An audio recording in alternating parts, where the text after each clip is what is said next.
Oh, didn't see you there. Anyway, today I'm going to talk about a very obscure kind of topic that most people don't talk about, mostly because it's kind of all in my head.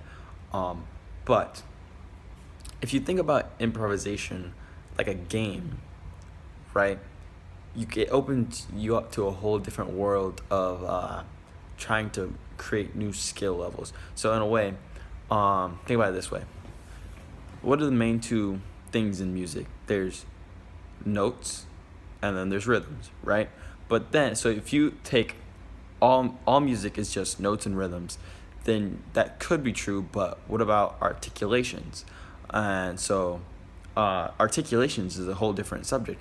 You could say it's a combination of notes and rhythms, but it's kind of its own thing in itself. Also, there's dynamics. So dynamics is how loud and soft you can play. So if dynamics is just another subset of notes and rhythms, I don't really see where you can like combine notes and rhythms to make dynamics, you know? So you have to make that its own subset in itself, right? So or its own set. So you have notes, rhythms, and dynamics. So that's three things, right? Sorry, I have a bandage. So you have notes, rhythms, and you have dynamics. So what can you come up with that? And is articulations just a combination of dynamics and rhythms? Maybe. But now you have things in music such as enclosures. Now, enclosures, that's just a combination of notes to try to get to a specific note. So let me just bring you over here real quick, and I'll get my trumpet out.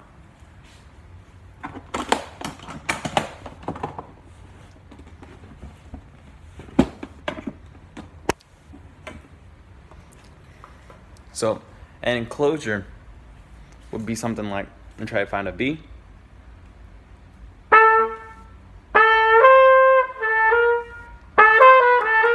Right? So I was using the B, D, D flat, B, C to get to that C, right? So I'll go, or I can go, that's a very simple enclosure, right? You just go, right?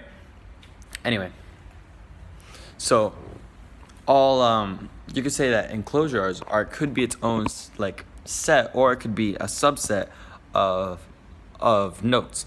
I like to think of it as the latter, of a subset of notes, because if you think about it that way, then notes brings you in, note selection brings you into a whole different like place. So I'm gonna try to take this idea and kind of break it up into different like categories. And you can really do this with like anything. So I play this game called box ball, or Foursquare, as some people get really defensive if you call it box ball. Anyway, and I like to think of this thing called what do I call it? Ball placement, right? Where when you're in the serving square and you're in the king square, and you realize that somebody's either really close to one side of the square or really far from another, and you place it in a situation where they can't get that ball very easily, and then you instantly get them out on the first hit. That's not cheating. That's just ball placement. Or when there's different ways. So some people like to add a spin to the ball, and some people like to like spike the balls. And depending on your own personal like skill level as well as playing style, you might play it differently and react to those things differently. But there's definitely a way to go about them to not get out. So you can kind of think of that back into like jazz and improvisation and music in general, where there's different categories and different ways to like win the game in a way, you know. Anyway, this is a 4-minute video. It's getting too long already.